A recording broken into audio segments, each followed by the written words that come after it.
जय हिंद हिंदुस्तान। मैं किसान आंदोलन के कुछ बहुत महत्वपूर्ण फैक्ट्स आप सभी लोगों के सामने लेकर के आने वाली हूं। बहुत जरूरी तथ्य हैं जो आप लोगों के लिए जानने बहुत आवश्यक हैं, नितांत आवश्यक हैं।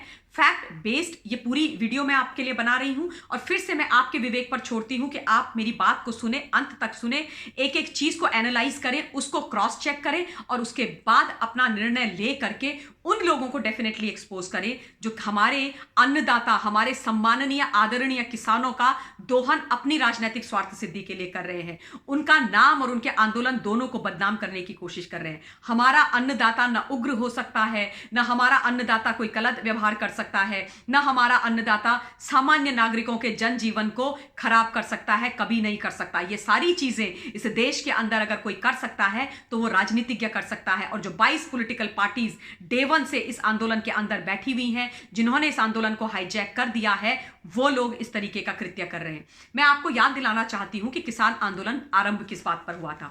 देखिए, किसान आंदोलन आरंभ हुआ था एमएसपी की मांग को लेकर के। जो मुख्य और प्रमुख मांग थी वो ये थी कि एमएसपी को आप इनकॉर्पोरेट कीजिए। ये जो आपके तीनों नए बिल आप लेकर के आए हैं, इनमें इनकॉर्पोरेट कीजिए, बिकॉज हमें ये शब्द लिखित में चाहिए।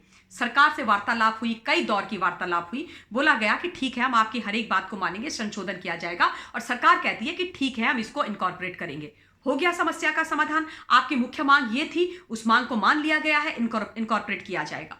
उसके बाद एक और एम्बिग्विटी जो थी, जो संशय था, वो किसानों ने व्यक्त किया। और मैं भी ये मानती हूं कि अगर किसान के मन में किसी भी प्रकार का कोई संशय है, उसके मन में किसी भी प्रकार का कोई भी सोच है जो उसको बॉदर कर रही है, तो उसको सरकार को डेफिनेटली एड्रेस करना चाहिए, सुनना चाहिए और उस समस्या का समाधान करना चाहिए। सरकार लगातार कर भी रही है। तो जो दूसरा विषय था वो ये था कि जो मंडियां हैं बाहर की, जिनकी आप बात कर रहे हो, जो प्राइवेट मंडियां हैं, उनको आप कह रहे हो कि वो टैक्स फ्री होंगी, उन पर कोई टैक्स नहीं होगा। और जो सरकारी मंडियां हैं राज्यों की, उसमें टैक्स लगता है। तो बहुत बड़ा एक विरोधाभास आ रहा है, एक गैप आ रहा है और हम लोगों को बहुत तकलीफ होने वाली है इस विषय को लेकर के। तो आप उन मंडियों पर भी टैक्स लगाइए। सरकार ने बोला कोई प्रॉब्लम नहीं है, अगर ये आपको बॉदर कर रहा है तो डेफिनेटली इस पर भी विचार विमर्श करके इस संशोधन को किया जाएगा और उन पर भी टैक्स लगा दिया जाएगा। कोई इशू नहीं है। हो गया समस्या का समाधान। उसके बाद तीसरी समस्या आई, जो सही बात है, लाजमी है, उनका विषय है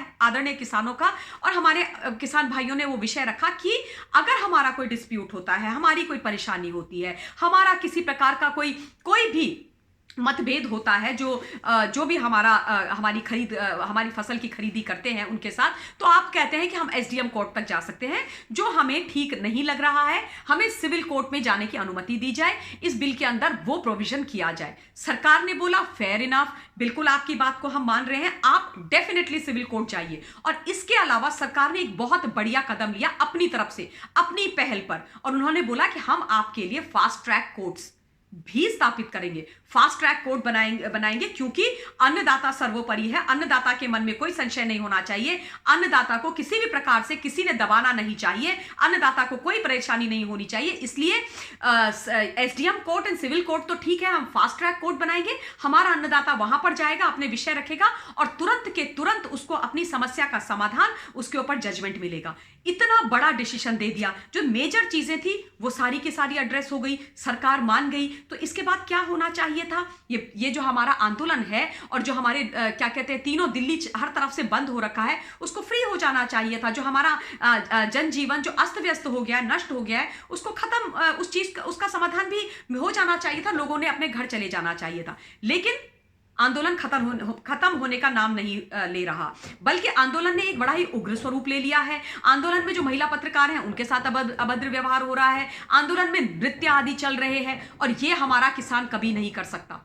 मैं ग्रामीण अंचल से आती हूं, उत्तराखंड के, और मैं किसानों से बहुत गहरा नाता रखती हूं। हिंदुस्तान का किसान दुनिया में सबसे बढ़िया है। दुनिया में बेस्ट किसानों में हिंदुस्तान का किसान आता है। वो देशभक्ति और देश प्रेम से ओतप्रोत है। वो किसान जो चिड़िया के चहचहाने से पहले अपनी खाट छोड़ करके खून पसीना बहाने के लिए अपने खेतों में चले जाते हैं, जिनकी कड़ी मेहनत के बाद हमारे पेट भरते हैं, वो किसान, वो अन्नदाता हमारे लिए ईश्वर के समान है और वो इस प्रकार से उग्र व्यवहार कभी नहीं कर सकते। और उनकी हर एक बात मानी जानी चाहिए। इस बात पर मैं आज भी अडिग हूं और सरकार मान रही है, इसलिए मैं उनकी पैरवी भी कर रही हूं। और मैं चाहती हूं कि किसानों और सरकारों के बीच में ये जो दलाल हैं, ये राजनेता हैं, ये ना आए, उनकी आपस में बात हो, उनकी हर समस्या का समाधान हो। और इसलिए लगातार मैं इस विषय पर बात करती रहती हूं।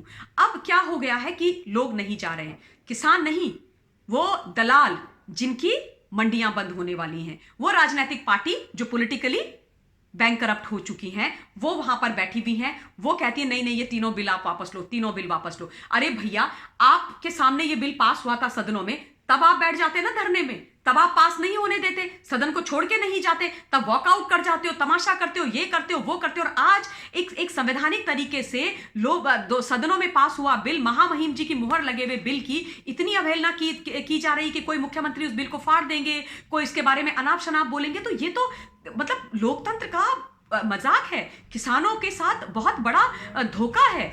वो हमारे किसान भाई जिनके लिए आप लोग आज तक कुछ नहीं कर पाए, कुछ भी नहीं कर पाए। राहुल गांधी जो आज पैदल मार्च की कहानी करते हैं, और अभी तो वो इस देश के अंदर है भी नहीं, अपनी नानी के घर चले गए हैं पर्सनल चार्टर्ड प्लेन लेकर के। वो व्यक्ति बात करते हैं किसानों के हक की, किसानों के फायदे की, जिनके परिवार से 37 वर्ष तक इस देश में प्रधानमंत्री रहे हैं। इन्हीं के इकलौते परिवार से 3 प्रधानमंत्री इनके परिवार से आए और 37 वर्ष तक इस देश पर राज किया। तब आप लोगों को किसानों की सुध नहीं आई, तब आप लोगों को किसानों की चिंता नहीं हुई, तब आपने किसानों के बारे में कुछ नहीं सोचा, किसानों का दोहन करते रहे। और आज आप यहां पर किसान आंदोलन के नाम पर झूठ बरगला करके तमाशा करते हैं, और उसके बाद गुरिल्ला वॉरफेयर करके अपने पर्सनल जहाज में बैठ करके विदेश चले जाते हैं। ये भैया कौन सा तमाशा, कौन सा नाटक आप लोगों का चल रहा है? तो ये नाटक इस देश के अंदर नहीं चलेगा। आपको एक्सपोज तो आप होगे, इसमें कोई डाउट्स नहीं। और जनता आपको, आपके बारे में जानती है, और जनता आपको एक्सपोज करेगी। ये जो लोग लाल टी शर्ट पहन करके, लाल झंडा लेकर के वहां पर जा रहे हैं, डपली वाला गैंग, इस गैंग के विषय में मैं चाहती हूं कि आप लोग डेफिनेटली अपनी राय रखें। क्या ये किसान है? क्या कभी इन्होंने किसानी करी है? आज पूरे बॉर्डर्स बंद हो रखे हैं। आप ये लोग कहते हैं, इन लोगों का ये कहना है कि इस देश का जवान और किसानों के परिवार से ही जवान हैं जो हमारी सरहदों पर बैठे हुए हैं। और मैं कहती हूं कि जय जवान जय किसान नारा नहीं है, वो हमारा विश्वास और हमारा भरोसा है। इस देश में जवानों और किसानों का सबसे ज्यादा सम्मान होना चाहिए। और आज जिस तरीके से ट्रक्स की लाइन लगी हुई है बॉर्डर्स पर, वो ये दर्शाता है कि हमारा जो रसद है और हमारे जो बाकी का सामान है, वो हमारे जवानों के लिए बॉर्डर्स पर नहीं पहुंच पा रहा है। कितनी ठंड है, आप जाकर के LAC आदि जो बाकी हमारे बॉर्डर है वहां पर देखिए, जो जवान तैनात है, सिंगू बॉर्डर से होते हुए वो वहां पर जाते हैं, पूरे का पूरा बॉर्डर रोक दिया गया है, जैम कर दिया गया है। अल्टीमेटली नुकसान किसको हो रहा है, परेशानी किसको हो रही है? इस देश के जवानों को हो रही है। और इस देश के जवानों को आप परेशान कर रहे हो, जिनकी आप दुहाई देते हो, जिनके नाम का गाना गाया जाता है इन राजनीतिक पार्टीज के द्वारा। आप किसानों को यहां तंग कर रहे हो, जवानों को वहां पर तंग कर रहे हो, किसान आंदोलन के नाम पर झूठ बोल करके, बरगला करके।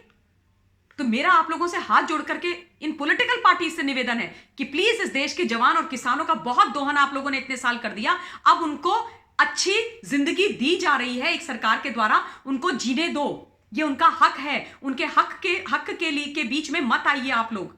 आपको किसी ने यह हक नहीं दिया है कि आप उन लोगों का लगातार दोहन इस प्रकार से करते रहे। जितने भी ये क्या किसान नेता बैठे हुए हैं वहां पर, आप देखिए किस पॉलिटिकल पार्टी से हैं, जो खुद को किसान नेता बोलते हैं। आम किसान की मैं बात नहीं कर रही हूं। लाल सलाम वाले कितने किसान नेता हैं, कांग्रेस वाले कितने हैं, आम आदमी वाले पार्टी वाले कितने हैं, TMC के कितने हैं। इस चीज का खाका आप लोग निकालिए। मैं बहुत जरूरी निवेदन आप लोगों से करने आई हूं, और मैं ये बोलना चाहती हूं कि कृपया किसानों का दोहन बंद कीजिए, किसानों को बरगलाना बंद कीजिए। और बाकी मैं आप लोगों के ऊपर छोड़ती हूं। मैंने पूरे फैक्ट्स आप लोगों को बता दिए हैं। आपसे निवेदन कर रही हूं कि इस विषय पर आत्ममंथन कीजिए, और जो ये लोग बिचौलिए हैं, जो ये हिपोक्रेट हमारे बीच में बैठे हुए हैं राजनीति के नाम पर, उनको जरूर एक्सपोज कीजिए, ताकि हमारे देश का किसान समृद्ध, सुदृढ़ हो सके और बढ़िया जिंदगी जी सके। बहुत बहुत धन्यवाद। जय हिंद, जय जवान, जय किसान।